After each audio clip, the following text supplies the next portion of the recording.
지난 시간에 인과관계 봤나? 지난 시간에 상수까지 봤네요. 자, 대표적인 순접에서 이제 인과관계에 관련한 글이 있죠. 뭐 인과관계가 여러분 어렵지는 않아요, 그렇죠? 근데 이제 인과관계 중에서도 좀 단순한 원인과 과정을 설명하는 것뿐만 아니라 좀 다양한 방식의 것들을 좀 살펴보고자 합니다. 그래서 제목에 나오는 문제들을 좀 같이 볼게요. 자, G25예요. 자, 갑니다. 자, 세상은요, 법과 행정, 지금 통치라고 보셔도 되고요. 법과 통치의 국가가 되어 가고 있습니다. 그러니까 전 세계가 여기선 하나의 국가라기보다는 그냥 이 세상은 그러니까 이런 형태를 띠고 있죠. 정도로 보시면 되고 법과 행정의 나라들이 되고 있는데 이 법과 행정이라고 했을 때 통치라고 했을 때 이것은요 어떤 시스템에 의해서 도입이 되어진 거래요. 근데 어떤 시스템이냐면 공공행정과 공공관리의 어떤 체계가 도입되면서 전 세계는 지금 법 그리고 통치 이런 방식으로 세상은 운영되어지고 있습니다. 근데 왜 그렇게 하냐면 목적이 중요한 거죠. Keep order. 어떤 질서 같은 것들을 유지하기 위한 것이죠. 그래서 지금 오늘날 많은 국가들은 어떤 그 질서 있는 하나의 사회 이런 걸 운영을 해야 했고 그리고 그것에서 이 세상을 움직이는 하나의 시스템은 법과 통치다라고 이제 정리하면 되겠죠. 자, 네, 여기까지. 그러면 이 글에서 소재는 이제 법과 통치에 의한 공공행정과 관리 체계를 이야기하는 거죠. 자, 그래서 이러한 행정적 관리 체계를 갖추고 있는 이 사회에서는 이렇게 가겠지. 근데 앞에서는 더 월드 또는 네이션이라고 나왔는데 뒤에는 조금 더 구체화해서 나오고 있죠. 도시행정기구이라고 되어 있는데 그냥 오늘날 시정부 정도로 보시면 되죠. 사실상 우리가 가장 기초 단위에서 만나게 될 정부인 거죠. 말 그대로 예를 들면 서울시 같은 거요. 자, 이런 도시행정기구들은요. 발전을 해왔는데 뭐 하기 위해 발전했냐면 점점점 증가하는 수준의 서비스들을 시민들에게 제공하기 위해 시정부가 발전해 오고 있습니다. 즉 법과 통치에 의해서 법과 통치의 방식으로 지금 국가들이 운영돼 있고 이 법과 통치의 방식으로 국가를 운영하는 것은 어쨌든 간에 공공행정과 관리니까 즉 시민들에게 뭔가 주고 서비스를 주거나 관리하기 위함인데 그것을 잘 하기 위해서 지금 오늘날 전 세계는 시정부, 그러니까 도시정부 체계로 발전을 해왔다라는 거고 뭐 지금 제가 말씀드린 것처럼 오늘날 행정의 기초 단위라고 보시면 되죠. 뭐 어쨌든 저쨌든 지금 도시행정, 그러니까 공공행정을 담당하고 있는 건 시정부라고 봐야 하고 그쵸? 이들은 법과 통치 체계로 운영되는데 이들이 이런 공공행정 관리 이런 것들을 하는 이유는 사실상은 뭐예요? 더 많은 서비스들을 시민들에게 제공하기 위한 것입니다. 라고 목적까지 쭉 설명을 하고 있습니다. 그래서 앞에서부터 지금 오늘날의 행정체계 또는 국가의 역할에 대해서 쭉 상述하고 있는 거죠.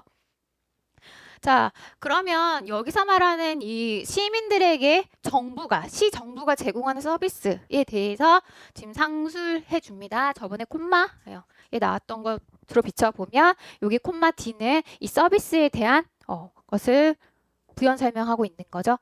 자, 근데 그 서비스들은 다음의 방식을 이런 것을 통해서 제공되어지고 있죠. 자, 어떤 방식으로 제공되어지냐면 과세 과정, 그러니까 세금을 걷고 세금을 쓰는 이런 과정, 혹은요 공공 서비스에 어떤 요금을 부과하는 과정, 이런 것을 통해서 우리는 서비스를 제공받습니다. 그러니까 시정부는 시민들에게 서비스를 이렇게 제공하고 있는 거죠. 자, 그리고 저번 시간에 나왔던 글이 중요하진 않지만 기호, 약어 나오고 있죠. 예를 들어인 거죠. 자, 예를 들면은 경찰 행정 혹은 소방 행정, 소방 서비스 또는 경찰 서비스. 그다음에 어떤 거리의 유지. 예를 들면 보도 블록을 깔고 그다음에 콘크리트 파이면 다시 콘크리트 메우고 이런 거리의 유지들. 그다음에 각종 유틸리티 편의 시설들이라고 보시면 되죠. 그리고 쓰레기 처리와 같은 이런 여러 공공 서비스들을 제공하고 있는데 그것은 어떤 세금이나 요금 부과를 통해서 제공되어지고 있습니다. 이렇게 나오고 있지요. 자, 구체적인 설명까지 서비스에 대한 구체적 설명이나 예시니까 딱히 정리 안 해도 될 것 같아요. 자, 여기까지는 그냥 오늘날 도시 행정에 대한 그냥 설명입니다. 자, 근데 빈번하게도 아주 자주 이것이 displaced, 대체하고 있대요. 뭘 대체해? 시민의 참여를 대체하고 있습니다. 자, 우리가 정치를 하고 국가가 운영되기 위해서는 다른 측면에서 보자면 시민의 참여라는 건 굉장히 중요하거든? 그치? 근데 지금 시민 참여를 무엇이 대체하고 있습니까? 공공의 서비스 영역, 공공행정 관리, 각종 다양한 이런 것들이 시민 참가를 대체하고 있는 거예요. 예를 들자면 옛날에는 아주 옛날에는 이거는 여기서는 사실상 요 부분을 이야기하고 있는 건 아니나 그냥 나온 예시를 보자면 아주 옛날에 불이 났어. 그럼 소방차가 오기 전에 작은 마을이야. 그럼 어떻게 불 거예요? 사극 같은 거 봐봐. 사극으로까지 가야 되나 싶지만 어쨌든 옛날에 막 어떤 양반님 집에 불이 나. 그럼 어떻게 하니? 하인들이 다 물동이에다 물 들고 막 다 뛰어오지. 불 끌 사람이 누구여야 돼? 시민들의 참여가로 이런 일들이 일어났어야 했다는 거죠. 예를 들면 눈이 왔어. 집 앞에 눈 누가 쓸어야 돼? 우리가 나가서 쓸어야지. 그리고 도로까지 쓸어준다면 더 좋겠지. 하지만 오늘날 누가 쓸지? 너희들 집 앞을 쓸어주진 않지만 우리 출퇴근하거나 등하교 해야 되는 그 도로 누가 쓸어요? 청소 아저씨가 아침부터 이렇게 쓰니? 제설차가 그치? 제설차가 쭉 다니면서 그 뭐지? 하얀 가루. 맞아, 소금. 소금같이 생긴 성분도 소금이에요. 영화칼슘. 뿌려가지고 눈 녹이잖아요. 그쵸? 그러니까 이런 식으로 예전에 시민이 하던 일을 누가 대체하고 있습니까? 공공 서비스가 그 영역을 대체하고 있는 거죠. 자, 그럼 어떤 오늘날 어떤 국가의 도시 행정이라는 것은 서비스 제공인 건데, 시민들에게 서비스 제공인데, 이것의 한편의 어떤 성격을 보자면, 이 공공 서비스들은 시민의 참여라는 부분도 있을 수 있는데, 그거를 공공 서비스가 지금 다 대체를 하고 있다라는 어떤 현상을 지금 소개하고 있고, 이 부분은 처음 나온 정보니까 중요하게 잡으셔야죠. 맞아요? 네. 자, 그렇다면 그리고 나서 그 뒤로 갈게요. 그리고 이런 것들에 대해서 예를 들면 우리가 방금 제가 이야기한 것처럼 눈을 제설차가 와서 쓸어주고 우리 집 앞에 쓰레기 우리 내놓기만 하잖아요. 그럼 누가 가지고 갑니까? 수거합니까? 시구 단위에서 환경 관련한 차가 와가지고 가져가잖아. 거기다 누가 공공이에요? 아니면 민간이에요? 민간 서비스예요? 공공 서비스죠. 여러분 매달 쓰레기 치우는 거 비용 누구한테 내요? 안 해줘. 3년 구독 이런 거 안 하잖아요. 이게 다 시정부가 하는 거지. 그럼 공짜로 해줄까? 아니, 뭐 할까? 우리 세금에서 다 부과되어지는 거죠. 그러니까 요 얘기한 거예요. 자, 그래서 이러한 서비스들에 대한 서비스로 우리는 돈을 내거나 과세를 낼 건데 이런 돈과 과세를 통해서 제공되어지는 거라고요. 그러니까 우리가 낸 돈을 통해서 제공되어지는 거죠. 그래서 시민들은 자기가 직접 옛날에는 눈을 쓸었다면 지금은 뭐만 합니까? 세금을 내거나 또는 세금이 아니더라도 상하수도 요금을 내잖아요. 그렇죠? 그거는 세금은 아니잖아. 그치? 공과금이라고 이야기하잖아요. 어쨌든 서비스에 대한 요금 이런 걸 지출하면서 우리는 공공 서비스를 받고 있죠. 그러니까 서비스와 그 다음에 돈, 세금과 관련해서 과정들을 쭉 설명한 겁니다. 자, 그렇다면 이런 서비스에 대한 돈이요. 돈은 근데 is not a replacement for citizen responsibility and public participation. citizen involvement가 다시 언급되고 있죠. 하지만 서비스에 대한 그러니까 우리가 돈을 냈다는 것 자체가 공공의 참여, 그러니까 대중들의 참여 혹은 시민의 책임 이런 것들에 대한 대체품은 아닙니다. 그러니까 우리가 세금을 냈고 돈을 냈다고 해서 시민 참가, 시민의 책임 이런 것들이 대체되어지는, 즉 없어지는 것은 아니에요. 자, 이 부분에 대해서 지금 내용이 더 전개되어지고 있죠. 자, 그렇다면 우리는 요금을 내고 돈을 냈어. 직접 참여를 해야 하는데 그것이 아니라 돈을 내고 있는데, 그럼 돈을 냈다라고 했을 때 이 시민 참여라는 것은 하면 참여해주면 좋은 것도 있지만 반드시 참여해야 한다는 시민 책임이라는 부분도 있는 거잖아요. 근데 이게 돈으로 대체될 수 있다 없다? 없대. 돈은 이걸 대체하지 못한대요. 여기까지 계속 상술로 가고 있죠. 자, 그러면 그럼 시민 참여 돈 내고 이거는 대체할 순 없어. 그 다음 시민들의 책임이라는 것은요, 아주 천천히 대체되어지고 있습니다. 아, 그럼 다른 돈이 아닌 뭔가 다른 게 대체하고 있네. 누구에 의해서? 정부에 의해서 대체되어지고 있대요. 근데 그 정부는 어떤 정부? 그 대체의 그 대체품을 프로바이더, 제공을 하는 사람으로서 정부가 이 시민의 참여를 책임을 대체하고 있습니다. 자, 그러면 돈이 대체하는 게 아니라 이 시민이 마땅히 해야 할 일, 시민 참여의 부분으로서 해야 할 영역이 있는데 이 영역을 누가 대체하고 있다? 정부가 대체하고 있네요. 맞아요? 아, 그러면 이 정부가 하는 일이 뭐야? 곧 공공 서비스고, 공공 서비스는 시민의 영역, 시민의 책임을 정부가 대체하는 방식으로 지금 진행되어지고 있고, 그러면 그 정부가 대신해서 눈 치워주고 쓰레기 치워주는 대신 시민들은 뭐 하고 있는 거야? 돈을 내고 있기는 한 거죠. 하지만 이거 자체가 이 책임의 대체라고 볼 수는 없고, 정부가 그것을 담당하는 영역이 커지고 있다, 대체되고 있다, 이렇게 이해하는 거예요 라고 지금의 도시 정부의 운영이나 행정에 대해서 쭉 설명하고 있는 거예요. 이해되시죠? 네. 자, 그래서 결과적으로 말입니다. There is a philosophical and social change. 자, 철학적, 사회적 변화들이 일어나고 있는 겁니다. 어디에서의 변화냐면 우리가 도시에 기초한 사회, 즉 지금 다들 시에서 살고 있죠. 이 모든 것들과 관여되어져 있는 도시에 기초한 사회에서의 어떤 책임감이라든가 태도, 그러니까 즉 시민들의 책임 혹은 시민 참여라는 우리가 집 앞에 눈 쓸기 이런 거에 대해 갖는 우리의 태도, 관점 이런 거에서 철학적, 사회적 변화들이 지금 일어나고 있는 거예요. 라고 설명하고 있는 거죠.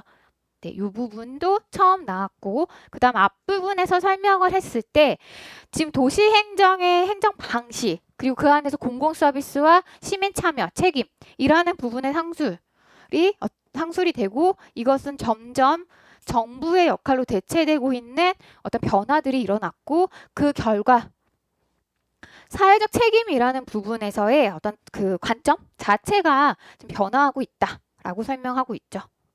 현상에 대한 결과. 자, 그래서 the sense of community and associated responsibility for all citizens까지 나왔죠. 자, 모든 시민들의 관련한 책임. 그러니까 그들이 국가 운영에 관여해야 할 그런 책임 혹은 지역 사회의 어떤 의식 이런 것들. 근데 그것들은 뭐 해야 되는 의식? 적극적 참가자가 되어야 한다라는 그런 공동체 의식 혹은 책임 의식 이런 것들이 대열표가 나왔으니까 앞에 거에 의한 결과로서 또 그 결과 뭐 하고 있다? 점점 줄어들고 있습니다. 그렇죠? 당연한 거죠. 자, 그래서 공공 서비스를 정부가 대체하면서 시민 참여, 시민 책임 이런 것들은 변화하고 있는데 어떻게 변화했다? 줄어들고 있다. 네. 라고 하면서 앞에 어떤 현상, 그 현상이 가져온 결과 그리고 그 결과가 가져온 또 최종 시민 의식에 대한 어떤 결과, 인과관계가 쭉 지금 나열되고 있죠. 자, 여기까지 그럼 줄어들고 있습니다. 그렇대요. 인과관계 설명 나오고 있죠. 네. 자, 그럼 정부가 이렇게 시민의 의식이라든가 시민 참여를 대체하고 있는 이 현상은요. 근데 심각한 아주 큰 영향을 끼치고 있죠. 자, 여기서 implication 하면 단어 중요한데요. 영향, 결과란 뜻이고요. 우선 막대한 영향과 결과를 낳고 있습니다. 네. 그럼 여기서 이 줄어드는 건 현상적 결과.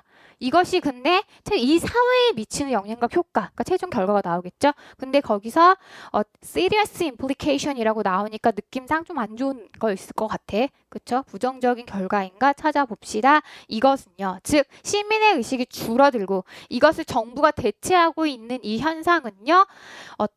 전 세계의 여러 국가들을 손상시키고 있는데요. 그러니까 국가의 상황들을 악화시키고 저해하고 있는데 뭐에서의 어떤 국가의 책임이냐면 responsive of natural and man-made disaster.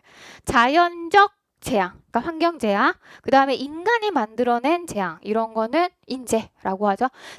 자연재해든 인재든 이런 것에 responsive 하면 반응하는 이런 뜻인데 좀 뉘앙스를 살려주는 게 좋겠죠. 당연히 자연재해가 일어나거나 인재가 일어나서 엄청난 큰 화재가 일어났어.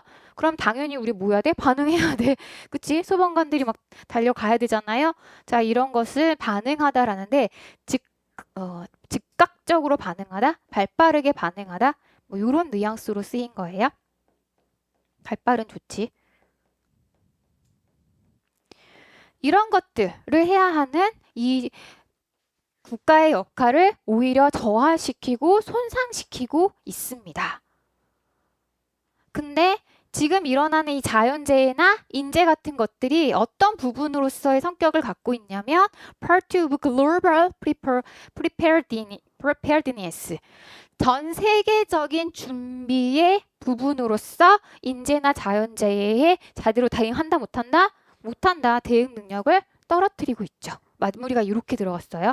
자, 그러면 국가가 공공 서비스를 제공하고 있고 이런 뭐 예를 들면 경찰이나 행정, 소방이나 이런 역할을 담당하고 있는데 이거를 정부가 다 떠맡고 책임이 사회적 시민들의 참여나 책임이시면 저하되면서 오히려 정부의 대응 능력은 좀 떨어지고 있다는 거예요. 근데 뭐 별 큰 문제는 없지 않나라는 생각이 들 수 있는데 근데 이게 되게 심각한 문제래. 그리고 끝났거든요.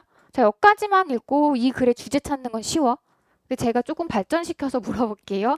맨 마지막 마무리가 약간 왱 하고 끝나지 않음? 굳이 뭘 얘기했나 싶은데 이 다음에 오는 내용과 좀 여러분이 추론을 해볼 필요도 있는데요. 자, 이렇게 정부가 이런 많은 공공 서비스를 담당하는 영역이 전 세계 국가들의 능력을 떨어뜨렸는데 뭐로써? 전 세계가 준비를 해야 하는 자연재해나 인재에 대한 대응 능력을 떨어뜨렸대.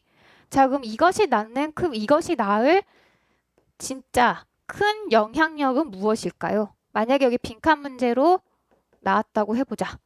무슨 이 대응력을 떨어뜨리면서 우리가 전 세계 국가들이 맞을 문제는 무엇일까요? 지금 만약에 불이 났거나 뭐 예를 들면 자연재해를 겪었어. 그게 어느 수준의 단위라는 거야? 전 세계 수준의 준비가 필요하다는 거지? 그럼 이거 뭐에 대해서 얘기하려고 하는 걸까요? 그 뒤에는? 오늘날 기후변화에 의한 자연재해는 전 세계적으로 전 국가들이 다 발벗고 나서서 대응을 발빠르게 해야 하는데 그런 것들을 제대로 지금 대응할 수 있다 없다? 대응할 수 없다. 근데 이 이야기랑 이어지는 부분이었던 거죠. 이해되시? 그래서 갑자기 느닷없이 요 이야기가 등장을 했던 거예요. 오케이? 자, 그래서 요즘에 지금 전 세계적으로 지금 기후 변화가 낳는 여러 기후 이상 현상들, 그에 따른 산불 문제라든가 홍수라든가 이런 게 굉장히 심각하게 나오고 있어서 이 뒷부분과 관련된 소재의 내용들은 여러분이 아주 자주 만나게 되실 겁니다. 국가 대응 능력이 떨어졌다라고 이야기하면서 사실상 어떤 글의 굉장히 앞부분의 도입 부분만 준 거예요. 이해되시죠? 네, 우선 답은 골라보자. 그럼 이 글은 무슨 글입니까? 원인과 결과가 단계적으로 이어지고 있죠. 원인, 결과, 그리고 이것이 낳는 또 다른 결과, 그리고 이것이 낳는 최종 결과. 그리고 그 결과는 뭐예요? 문제점이었네요. 맞나요? 자, 그럼 지금 전 세계적으로 이런 기후 변화 문제에 전 세계가 제대로 대응하지 못하는 것의 진짜 근본 원인은 뭐였다는 거야? 시민 참여와 시민 의식, 책임 이런 것들이 저하됐고 모든 것들이 정부가 공공 서비스로 대체되어지는 이 현상이 이것을 낳았다라는 근본 원인을 제공하고 있는 거죠. 이해되십니까? 네, 그래서 어쨌든 인과관계를 통한 단계적 서술을 하고 있고 최종 마지막 문제점.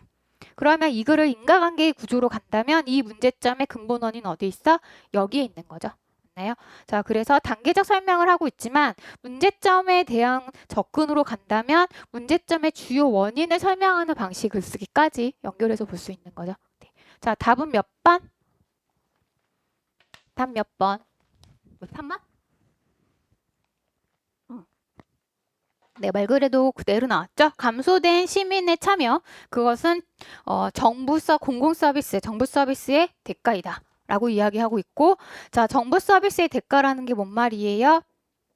시민이 참여해야 할 부분을 정부가 제공하게 됐고, 그것은 그럼 좋은 거 아니야? 아니, 그것의 대가가 매우 혹독하게 크다는 거죠. 결국 정부가 해야 할 본연의 역할의 능력이 감소하고 있습니다. 까지 이어져야 되는 거죠. 맞아요? 네. 자, 그 다음 단어 좀 보고 갈게요.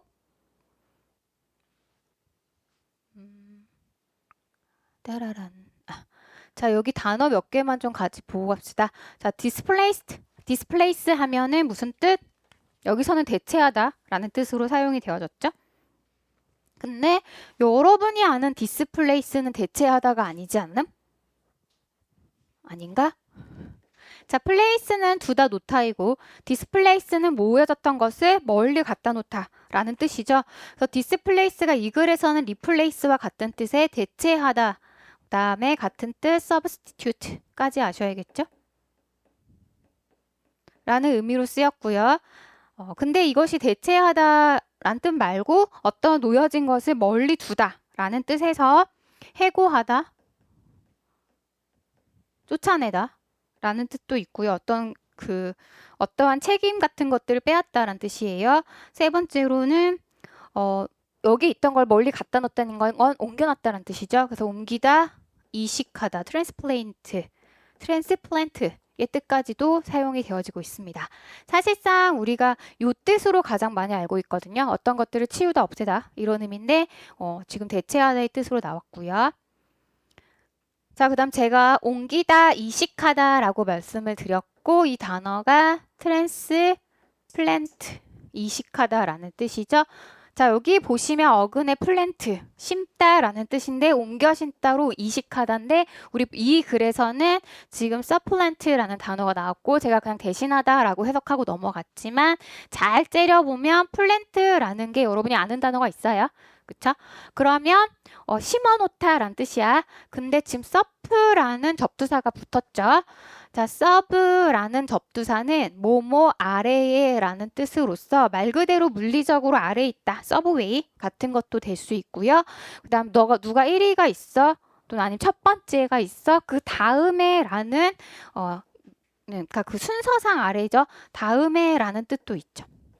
여기서는 아래의 정도로 보시면 되는데 내가 뭘 놨는데 그 밑에 뭘 심어놨고 얘를 치워. 그럼 얘가 위로 올라오죠? 그런 뜻에서 supplant 하면 대신하다 라는 뜻으로도 사용이 되어졌습니다. 얘네는 지금 같은 연결 단어로서 좀 잘 받아주시고요.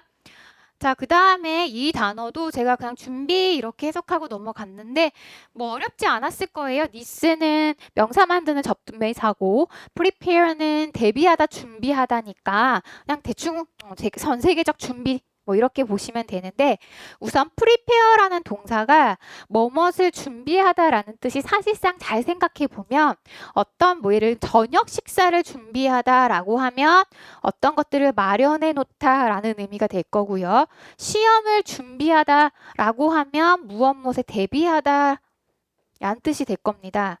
뭐 그냥 뭐 둘 다 준비하다라고 해도 되지만 그 뉘앙스 단어를 정확하게 보면 이게 두 단어가 되겠죠.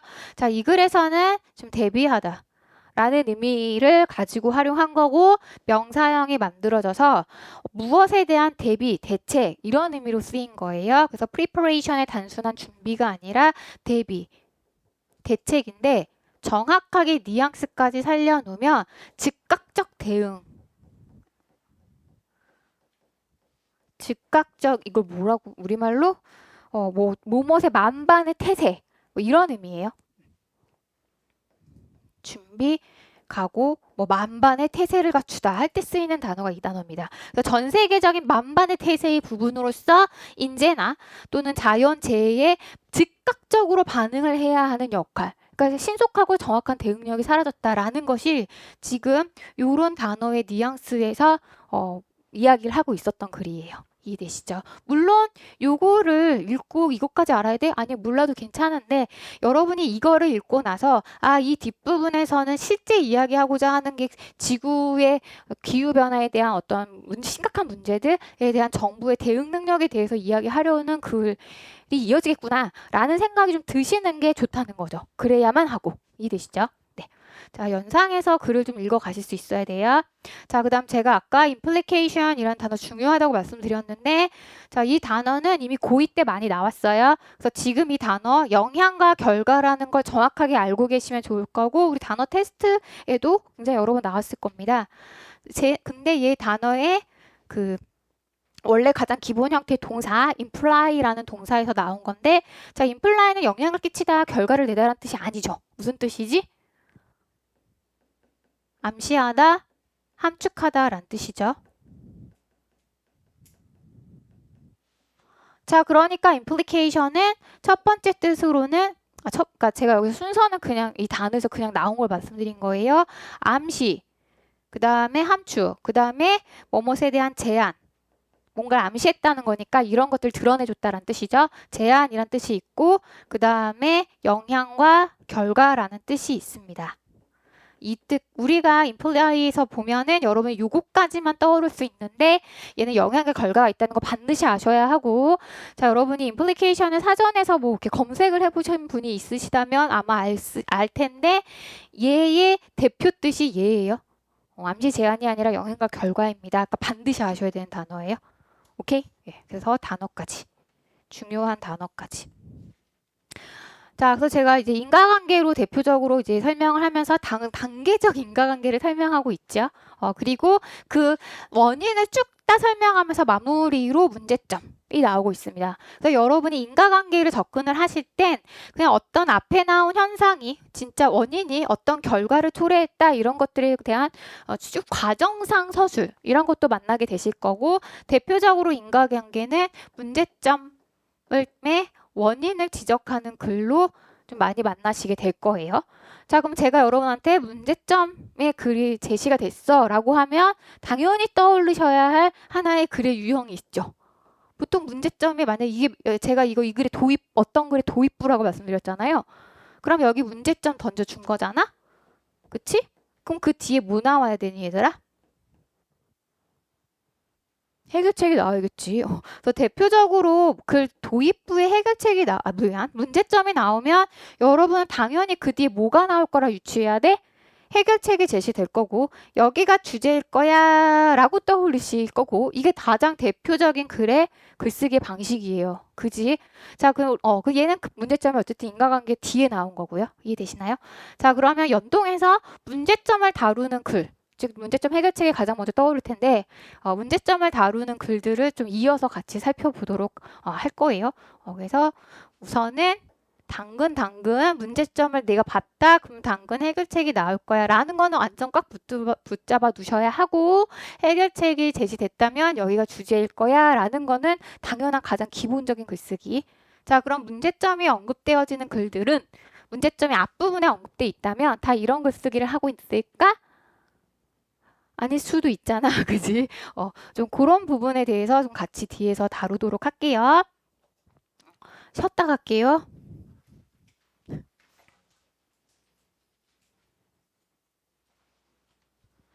자, 갑시다. G24로 갈게요. 자, 이제 문제점을 다루는 글들을 좀 유형별로 볼 거예요. 자, 근데 요 글은 우선 제가 먼저 문제점의 원인을 지적하는 글이고 앞서서 본 것처럼 앞에 어떤 현상들이 앞에서 쭉 소개가 되어지고 그것이 어떤 문제점을 낳아서 그냥 결과적으로 문제점을 소개하는 인과관계의 글. 이겠죠? 뭐 얘도 마찬가지 좀 그런 글을 다루고 있어요. 네, 그래서 그걸 어떤 구조다라는 거 그냥 먼저 말씀드리고 바로 가겠습니다. 자, 맨딩과 어맨드와 어맨드 다 고치다, 수리하다, 개정하다 뭐 이런 뜻이 있죠. 자, 여기서 그냥 단순 고치다의 의미로 보시면 되고요. 자, 종종 어떤 물건들을 수리하거나 또는 복구하는 것은요. 수리하고 그다음 복구하는 것들은요. require more creativity. 훨씬 더 많은 창의성을 요구하는데 뭐보다 original product. 원래 물건의 생산. 그러니까 원래 그 최초 물건을 생산하는 것보다 물건을 고치는 일이 더 창의성이 필요합니다. 자, 라고 이야기를 해주고 있고요. 좀 이상하지 않아? 물건을 고치는 건 그냥 고치기만 하면 되고 애초에 물건 만드는 게 창의성이 필요한 걸 텐데 뭐 복구하고 고치는 일에 창의성이 오히려 더 든대. 낯선 글이죠? 그럼 왜 그런지에 대한 이유를 설명해 줘야겠지. 자, 가봅시다. 그 산업화 초기 시대의 대장장이들은 이렇게 나오고 있는데 지금 글이 산업화 초기 시대의 말이에요 라고 하면서 과거로 들어가고 있습니다. 즉 생산의 과정의 생산, 그러니까 뭐 생산이라고 했을 때는 우리는 보통 공장에서 만들어지는 것들을 생산이라고 이야기하면서 프로덕션의 의미로 사용이 되겠죠. 그 전에는 뭐 농사 뭐 이런 걸 테니까. 자, 그래서 어떤 상품 생산이 일어나는 초기 산업화 사회로 지금 갔습니다. 그러니까 우리는 그거 상품 생산이라는 상품 생산이 일어난 초기에 대한 설명으로 지금 갔으니까 변화 과정이 쭉 나올 수도 있겠죠. 맞아요? 자, 지금 우리 글을 읽다가 갑자기 어떤 시기가 나왔는데 그 시기가 사실상 과거를 이야기하고 있다. 또는 오늘날 이런 식으로 이야기했다면 그 뒤에 과거라면 오늘날의 특징, 오늘날이라면 미래에 대한 전망 이런 식으로 글이 흘러갈 수 있어요. 그리고 이 시기와 오늘날의 차이를 이야기하고 있다면 이건 대조의 글쓰기를 하고 있는 거고 대표적인 현상들이죠. 제가 지금 이거를 말씀드리고 문제점에 나왔을 때 어떤 해결책이 우리가 가장 익숙한 글쓰기 방식이야 라고 말씀을 드렸는데 이 두 가지를 설명하는 이유는 자, 제가 소재 나오고 중요한 정보들을 잡아가는 것들이 중요하다라고 말씀을 드렸잖아요. 이것과 동시에 우리는 제가 소재가 정확하게 파악됐고 그 소재에 어떤 정보들이 나왔고 그 정보들이 어떻게 연결되어서 읽어져 가는가 그러다가 처음 나오는 중요 정보들이 나왔다 그럼 반드시 잡으셔야 한다고 그랬잖아요. 그러니까 이런 식의 글을 이어 읽기를 할 때 여러분이 굉장히 전형적으로 나오는 어떤 방식들에 대해서는 이 글 뒤에 이어질 내용을 유추해 보시면서 읽는 것이 글을 굉장히 빠르게 파악하는 방법인데 이때 유추하는 건 두 가지 방식입니다. 첫 번째 지금 제가 소개한 것처럼 전형적인 글의 구조, 전형적인 글의 종류, 인과관계다, 뭐 문제점 해결책이다 이런 것들을 생각해 보시면서 하는 것들이 그 글을 뒤에 무슨 내용이 나오겠다라고 유추하면서 읽어가는 방식이에요. 두 번째는 방금 말씀드린 어떤 하나의 중요 핵심적인 내용 처음 나왔어. 그럼 그 내용에 대한 뭐 논거든 설명이 필요하겠죠. 그러니까 그 뒷부분에 이런 글로 이어지겠구나 이런 것들. 그래서 글의 중요한 내용들 뭐 그 문장에서의 핵심어 정도 되겠죠. 이런 것들을 정확하게 잡아놓고 가시는 거. 이 두 가지를 이어서 이 두 가지를 동시에 뭐 하실 수 있어야 됩니다. 그래서 내용을 잡는다는 건 다른 한편으로는 뒤에 나올 내용을 여러분이 스스로 유추해보고 연상해보면서 읽어가는 거죠. 예측해보면서. 네, 그 두 가지를 다 이제 하신다라고 생각하시면 돼요. 자, 그러면 지금 갑자기 산업화 초기 단계로 갔잖아요. 그럼 그 산업화 초기 단계에서 뭘 이야기하겠습니까? 상품 생산이라는 것은 어떤 특징을 가졌고 그 다음에 상품을 수리하고 복구한다는 것은 어떤 의미였는가를 설명하겠죠? 자, 갑니다. 자, 초기 산업화 단계에서 대장장이들이 물건을 만들었어요. To order, 명령할 수 있는 물건? 되게 이상하지 않니? 대충 무슨 의미일 것 같아? 대장장이들이 물건을 만들었어. To order things를 만들었어. For people, 사람을 위해서. 자, 그럼 과거 대장장이들은 물건을 어떻게 만들었을까? 또 사극으로 가볼까? 여러분들 드라마에 잘 안 보는 것 같지만 사극에 보면 어떤 분이 막 엄청 좋은 칼을 막 만들어. 그럼 누가 와서 그걸 사가니?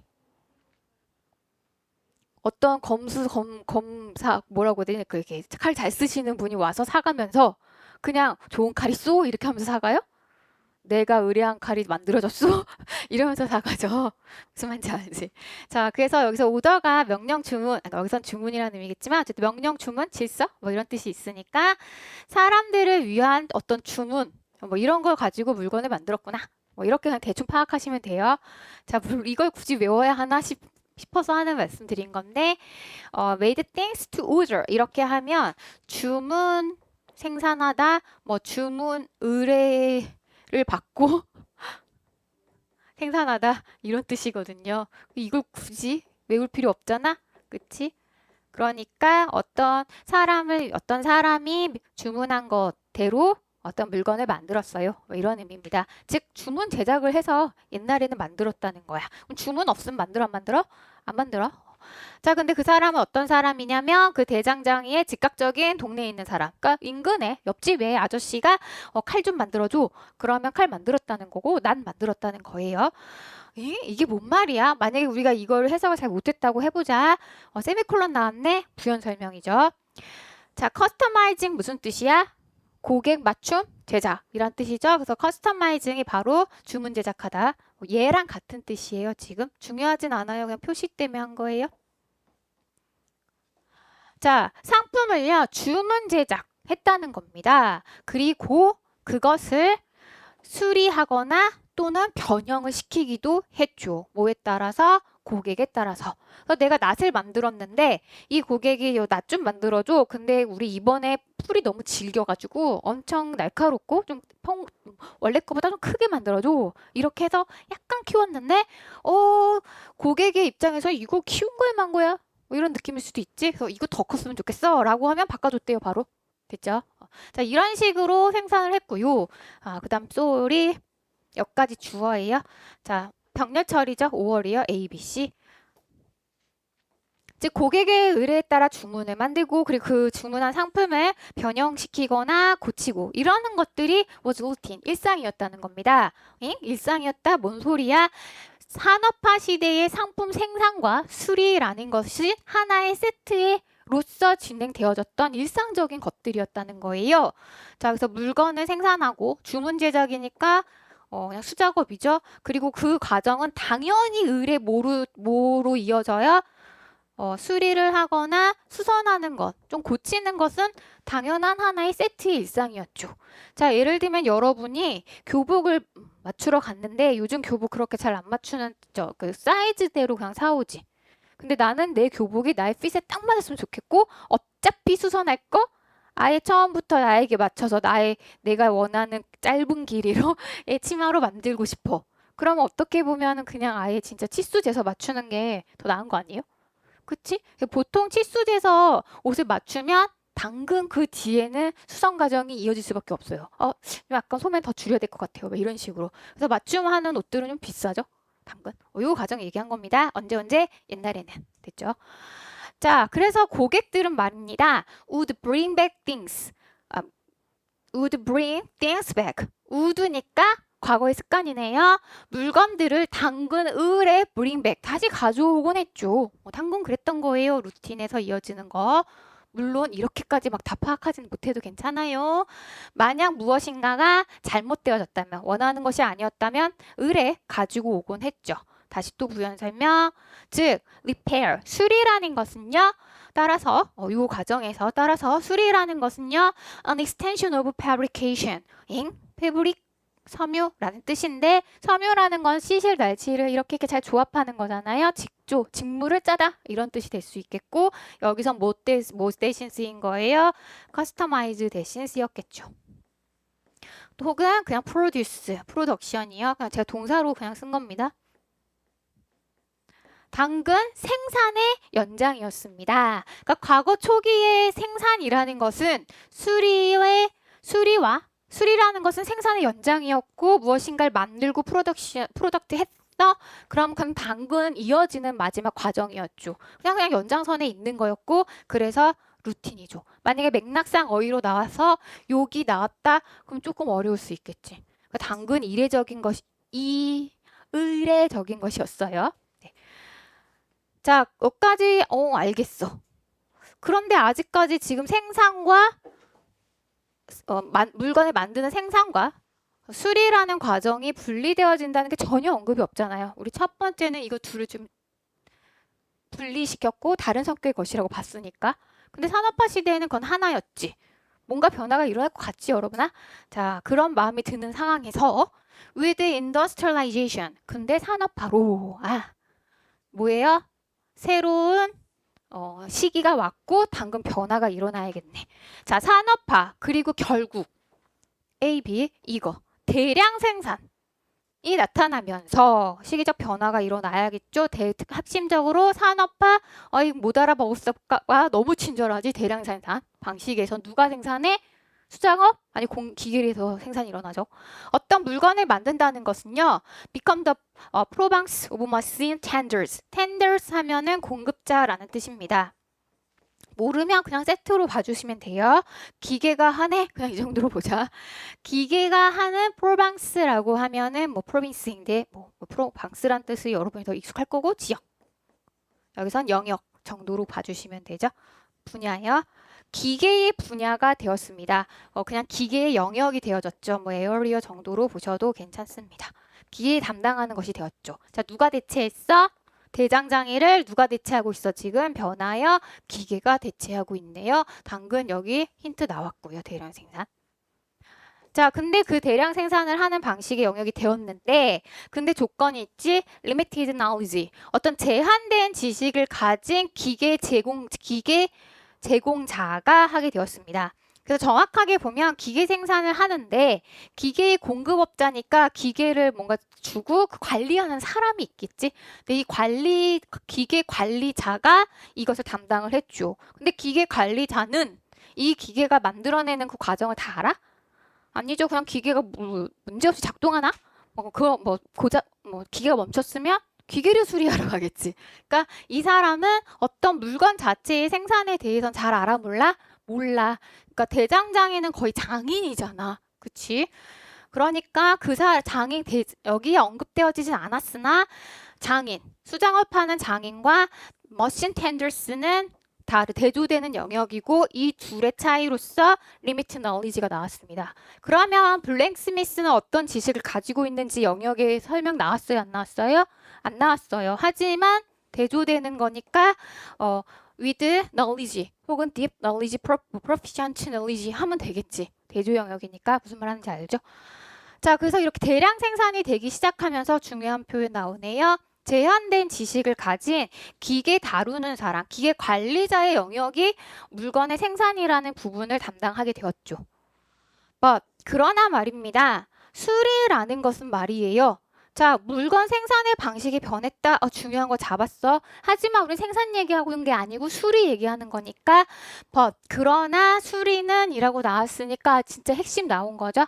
수리라는 것은요, continue to require a large grasp of design and material. 어떤 물건의 디자인, 즉 설계 또는 모양이라든가 어떤 재료 이런 것들에 대해서 아주 큰 이해를 계속해서 요구하고 있습니다. 그러니까 시대는 변했고 대량 생산을 한다 하더라도 여전히 수리의 영역은 그 부분에서의 아주 많은 이해가 필요하잖아요.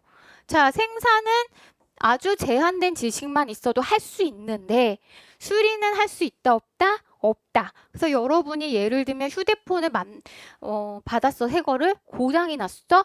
자, 이거 만드는 생산 공장에 가가지고 우리 옆집에 공장이 있거든? 가가지고 문 열고 들어가서 저기요. 이게 전원이 안 켜져요.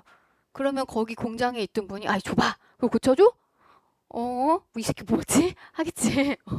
네. 자, 요 과정입니다. 그래서 수리는 여전히 그 물건에 대한 아주 넓은 이해를 요구하고 있습니다. 자, 대량 생산이 되기 시작하면서 수작업일 때 생산과 수리는 하나의 공정 과정이었고 따라서 이것을 만드는 사람이 수리도 가능했어. 하지만 대량 생산이 되기 시작하면서 생산이라는 건 지식이 없어도 가능했어요. 하지만 어떻게 해야 되지? 이 과정이 분리가 된 거지. 하지만 수리라는 영역은 더 이상 생산의 영역에서 담당하지 않게 되었습니다.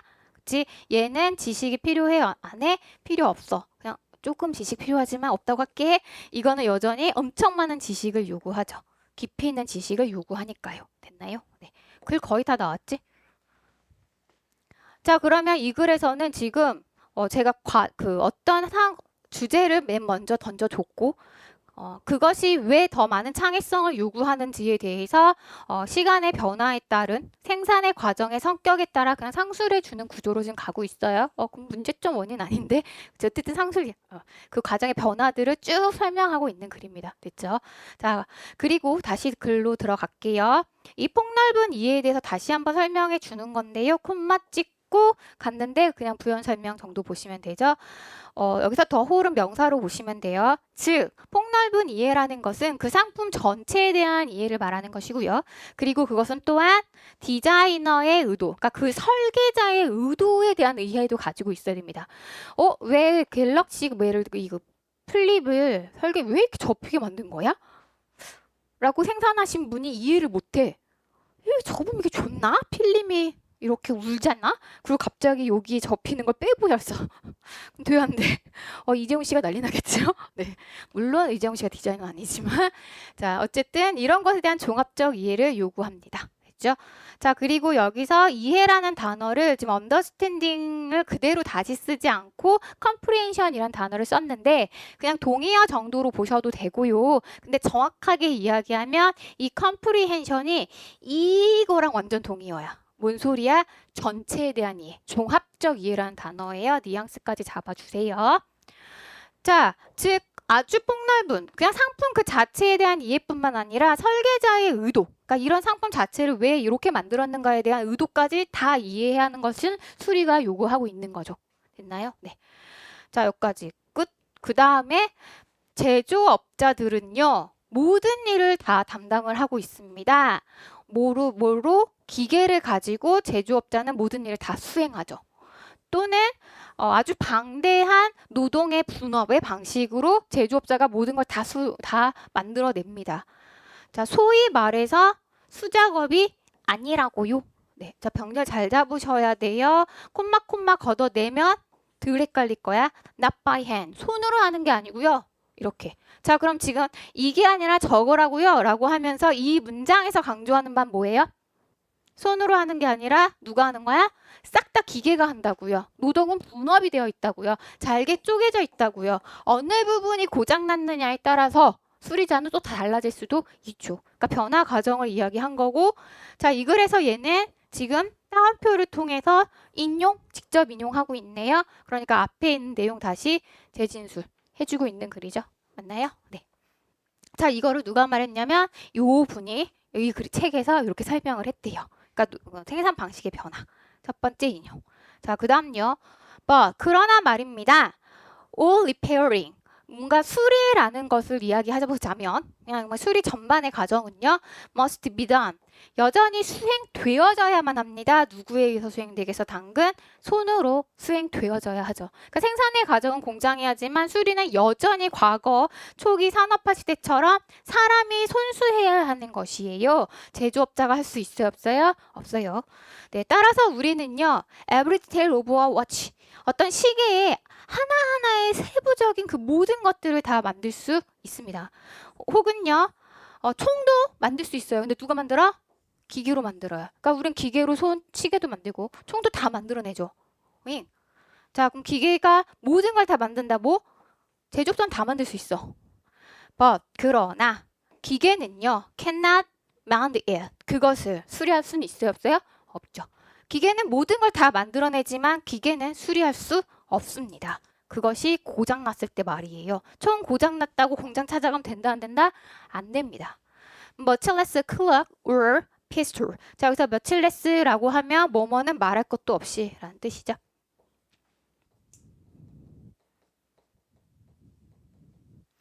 시계라든가 총은 말할 것도 없고요.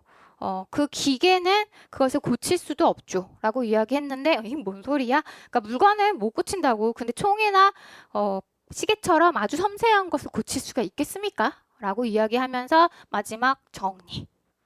자, 그러면 이 부분에서 이야기하는 바는 뭐예요?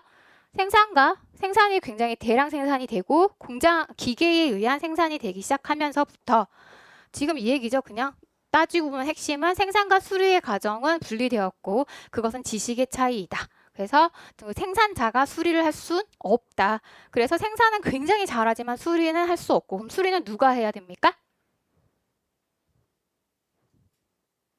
자, 이거 수리 못해요. 문제점이죠. 자, 이 문제점의 진짜 원인은 뭐지? 분리됐다는 점. 그럼 수리는 누가 해야 돼? 수선업자. 그럼 수선하는 사람은 누가 해야 돼? 그래 있는데. 누구한테 맡겨야 돼, 얘들아? 핸드폰 고장났어. 아, 삼성 AS센서 가면 되지, 당연히. 근데, 거기서도 못 고친대. 근데 난 이게 정말 꼭 갖고 싶어. 뭐 예를 들면 뭐, 내가 막 롤렉스 시계를 사서 AS 안 해준대. 하지만 난 이게 꼭 돌아가는 걸 봐야만 하겠어. 그러면 어떻게 해야 돼? 스위스를 가야지. 스위스 장인에게. 누가 해야 돼? 수리. 찾아줘. 문장에서 찾아주세요. 수리는 누구에게 맡겨야 하는가? 땡땡땡땡땡 한 사람.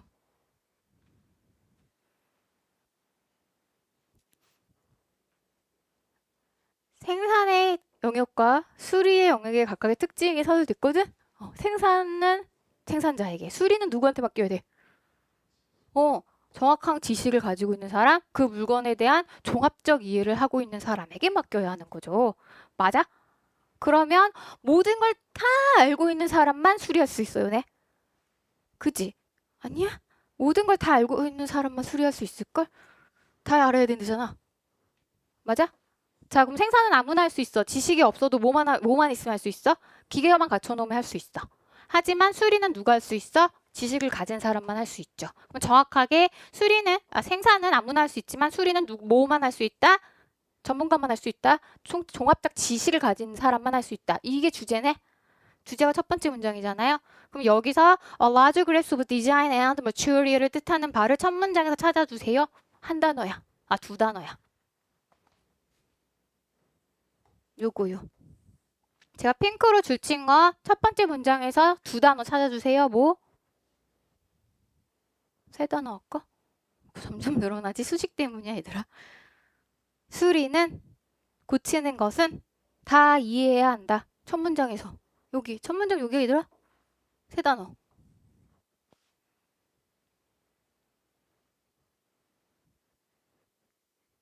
이렇게 어렵지 않을 텐데. 해석해볼까, 얘들아? 물건을 고치고 물건을 복구하는 거 뭘 요구한대? 훨씬 더 많은 창의성을 요구한대요. 그럼 여기서 엄청난 훨씬 더 큰 창의성이 그 뭐야? Large Grasp of Design and Material인 거죠. 이해되심? 느낌 오지 않니? 변형 문제 낼 거야. 얘들아 너네 선생님이야. 변형 문제 낼 거야. 어디 뚫을래? 졸라 어렵게 낼 거야. 내가 최대한 어렵게 낼 거야. 어디 뚫을래? 여기 뚫을 겁니다. 여기 뚫을 겁니다. 여기 뚫을 겁니다. 물론 이것도 뚫어도 돼. 졸라 어렵게 낼 거야. 어디 뚫을래? 제일 어렵게 낼 거야. 어디 뚫을래? 그치? 여기 뚫어. 크리에이티비티 뚫는 거지. 웬 창의성? 이해를 해야 뭐 창의성이 발휘될 거 아니야. 이해되심? 네, 이렇게 여러분이 글을 연결해 가서 읽으셔야 하고 그것이 이해되면 빈칸이 여기가 나오겠구나. 이래서 빈칸이 나오겠구나. 주제가 사실상 빈칸으로 나온 거구나. 라는 거 이해하실 수 있는 거고 웬 창의성? 창의성 잡고 갔어야 되잖아. 그럼 그걸 다 읽었는데 창의성이 안 나오고 끝났어. 그럼 여러분아 뒤끝이 좀 이렇게 땡겨야 돼. 답은 이거지. 그리고 쿨하게 넘어가면 돼요? 안 돼? 안 돼, 안 돼. 이해되셨나요? 자, 그럼 여기서 창의성을 대체하는 표현이 반드시 언급이 되어야 할 거고 그게 주제니까 여기서 나왔던 거죠. 여기 부분에서. 이해됐죠? 네. 자, 그 다음에 왜? 그 다음에 좀 착한 선생님이야? 그럼 어디 내겠니? 매우 착한 선생님이야. 너무 쉬워지죠? 여기 내는 거죠. 여기. 이거 내면 뭐가 창의성을 요구하는지 몰라도 제작 생산이라는 부분과 대조했으니까 여기를 내면 되고 여기는 여러분이 좀 심플하게 맞출 수 있겠지. 이렇게 내면 착한 선생님 2점짜리. 저라면 절대 이렇게 내지 않을 거예요. 그 다음에 더 못된 선생님. 여기 내는 거죠.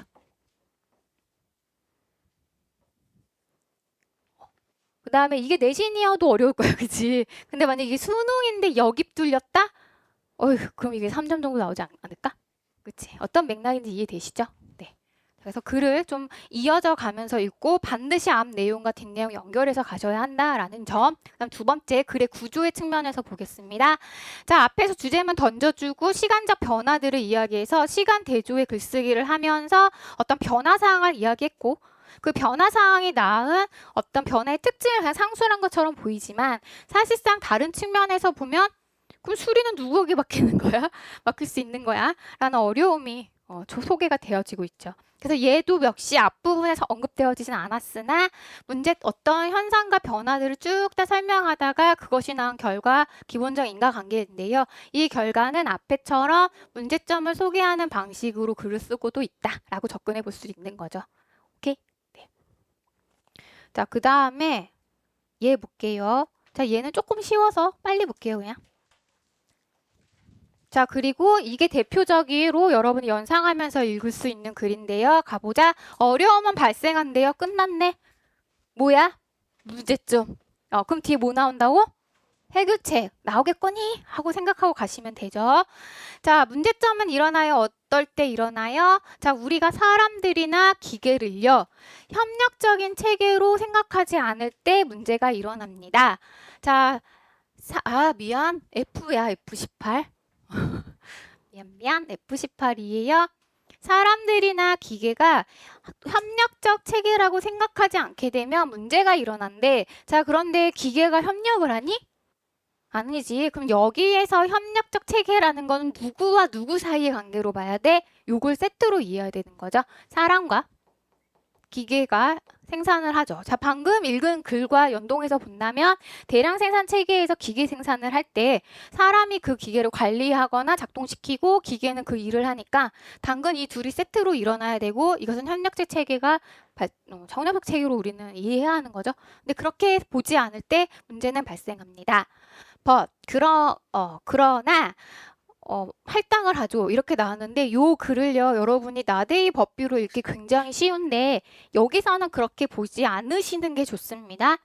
설사 봤다 해도 큰 문제는 아닌데 나데이 법비로 보지 마시고 협력적 체계로 보지 않으면 문제가 발생을 하죠.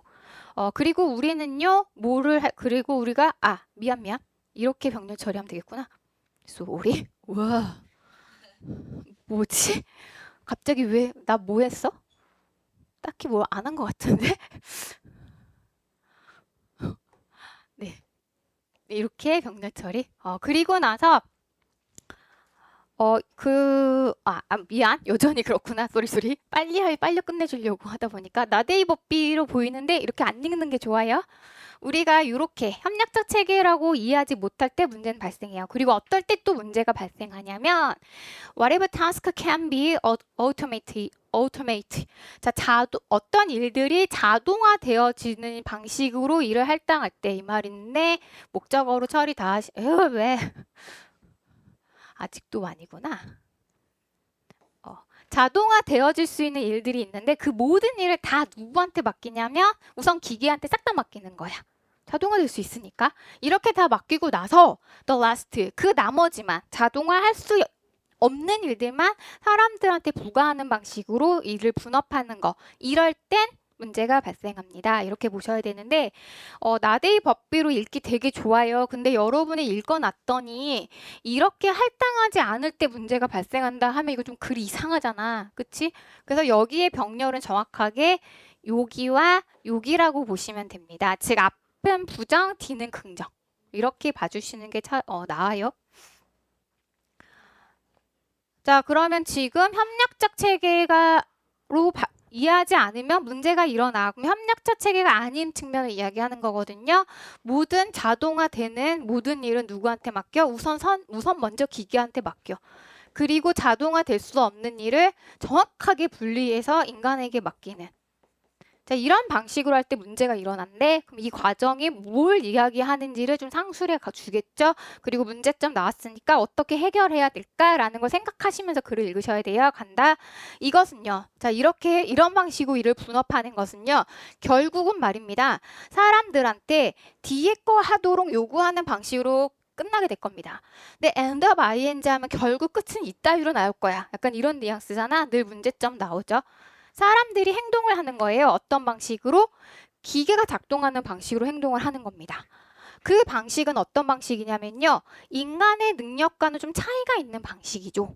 네, 그래서 즉 인간의 방식이 아닌 방식으로 인간에게 일을 맡긴다는 거예요. 그리고 눈치채셨겠지만 대띠에 주어 없습니다. 이거 관계부사 아니에요. 관계대명사. 자, 그래서 우리는 마땅히 인간이 할 수 있는 방식이 아닌 기계 방식으로 사람에게 일을 맡기는 거야. 야, 너 뭐 이렇게 쉬면서 이래 빨리빨리 해. 막 이러면서 10초에 하나씩 생산해. 뭐 이렇게 하는 거지. 자, 그리고 우리는 사람들한테 이렇게 기대를 하겠죠. Monitor machine. 자, 기계가 할 수 있는 거 다 맡겼으니까 생산 과정의 일은 딱히 인간이 안 할 거야. 그럼 기계가 할 수 없는 일은 뭐야? 기계를 관리하는 건 못하겠지. 그래서 기계를 관리하는 거 이런 걸 기대할 겁니다. 그리고 이렇게 인간이 기계를 모니터, 감시하고 감독한다는 이것은요. 다음의 사실을 의미하는 것인데요. 아주 오랜 시간 동안 경계심을 유지하고 주의를 유지하고 경각심을 갖고 기계가 혹시나 잠깐이라도 멈추는지 보라는 걸 요구하죠. 인간의 노동의 특징이죠. 인간의 기계와 같은 방식으로 인간이 행동해야 하는 것의 상술입니다. 첫 번째, 계속 주의를 경각심을 갖고 일해야 돼. 너네 이거 할 수 있겠니? 아, 못해, 그치? 자, 근데 말입니다. 부연 설명 갑니다. 콤마요. 그것은요, 그런 거죠. 어떤 거? 우리 인간이요, bad at. 잘 못하는 거예요. 계속 주의를 기울이고 계속 감시하는 건 우리 잘 못하는 일인데 인간한테 이런 일을 부과합니다. 그렇죠? 자, 그리고 우리는 또 사람들한테 요구합니다. 뭘 요구하냐면 repeated operation. 뭔가 작동을 계속 반복해서 하는 반복된 수행을 우리한테 요구하죠. 우린 인간인데. 근데 그것은요. 아주 극도의 정확성과 정밀성을 가지는 일을 계속해서 수행하게 합니다. 그리고 그것은 기계에게 요구하는 수준의 정확도와 정밀성 0.1mm 오차도 없이 만들어. 막 이런 걸 인간에게 시킨다는 거죠. 자, 그러면 keep alert하고는 좀 다른 성격이잖아요. 그러니까 두 번째 인간에게 부과하는 기계 방식의 일이네요. 기계 수준의 정확도를 우리에게 요구를 하죠. 됐죠? 상술.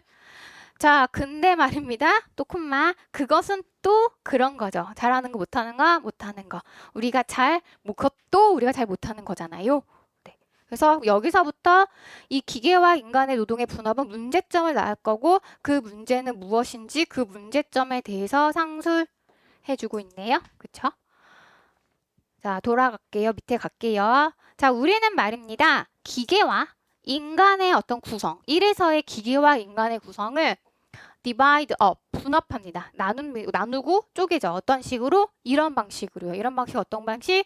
인간에게 기계의 방식으로 일하게 하고 인간이 잘 못하는 것만 인간에게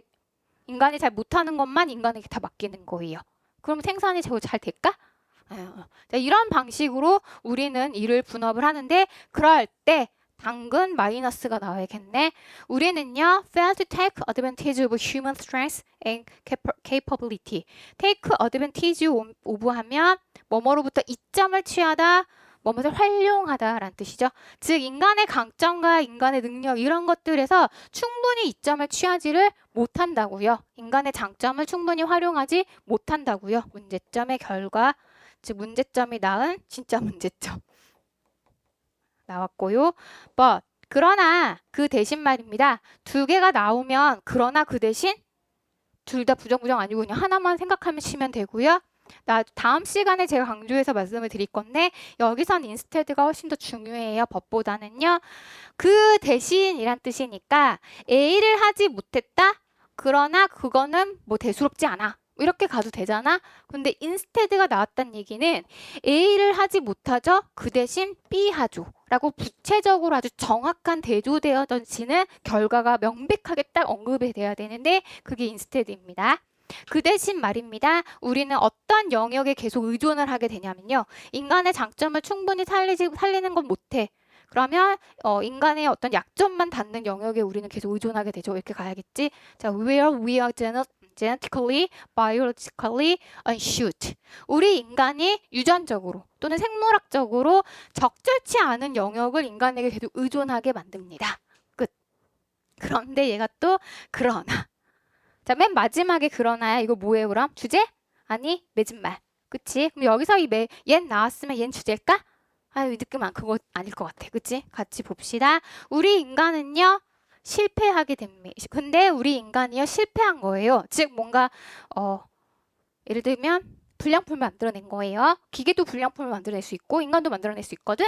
우리 인간이 잘 못하는 거 맡겨가지고 불량품이 난 거죠. 그렇게 되면 우리는 어떻게 되죠? 욕먹어요. 잘 못하는 거 맡겨놓고 계속 욕해요. 인간은 맨날 일하면서 맨날 욕먹을 수밖에 없고 일하기 싫어 좋아? 빌어먹을 맨날 열심히 일했는데 맨날 욕먹어. 이렇게 되겠지. 자, 이거 누구 탓? 누구 탓? 잘못 이해한 서일을 맡긴 사람 탓. 그치? 열심히 일한 우리 탓은 아니에요. 이렇게 얘기하는 거죠. 자, 그럼 이거 그냥 맺은말로 첨언. 그치?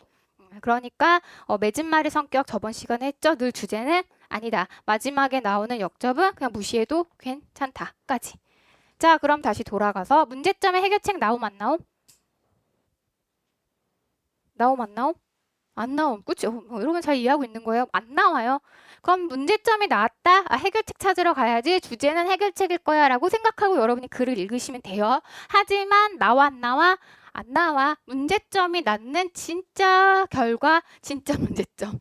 이겠지? 자, 그래서 문제점이 원인, 그것에 낳는 결과 폐해. 이런 식으로 글이 구성될 수도 있습니다. 그래서 우리는 늘 기계적으로 보시기보다는 문제점이 나와도 해결책 나오지 않을 수 있다. 자, 우리 앞선 글에서는 뭐 원인들 쭉 나오다가 그 원인이 낳은 결과 뭐 이런 것들이 나왔을 때 어떤 게 더 주제문일까? 그러면 해결책이 없어. 그럼 어디가 주제야? 이 글에서는 어디가 주제니? 결과가 주제야, 원인이 주제야? 이 글에서는?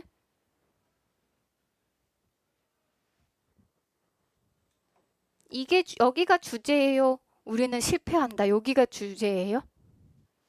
네. 그래서 문제점의 인과관계를 설명할 때 이 문제의 주된 원인을 추적해가는 식, 그 원인을 상수라는 식의 글쓰기일 때는 원인이 주제문인 거예요. 반면에 그 원인을 쭉 이야기하면서 이 원인이 낳은 폐해를 강조하는 글, 이 결과가 어떤 식이냐, 이 결과를 상수라는 글이라면 여기 결과가 주제문이겠죠. 그래서 인과관계는 여러분이 인과관계, 결과 중요 이렇게 반응하시면 큰일 납니다. 그래서 진짜 원인을 추적하고 찾아가는 거에서는 원인이 주제가 될 수 있다. 약간 좀 뭐라고 되지?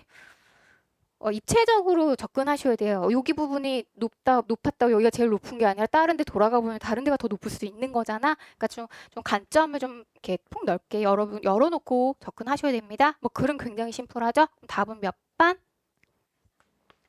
그렇죠? unfit task, 인간에게 어울리지도 않고 적합하지도 않은 일을 맡기는 것이 낳는 문제들. 어디에서? 자동화 산업 체계, 자동화 생산 체계에서 나타나는 문제들. 이렇게 되는 거죠. 맞나요? 네. 그래서 지금 오늘 문제점에 대한 것들과 그것의 결과를 낳는 글까지 같이 봤고요. 우리 다음 시간에 그 뒷글과 함께 다른 구조들을 좀 접근해 갈게요. 네, 수고하셨습니다.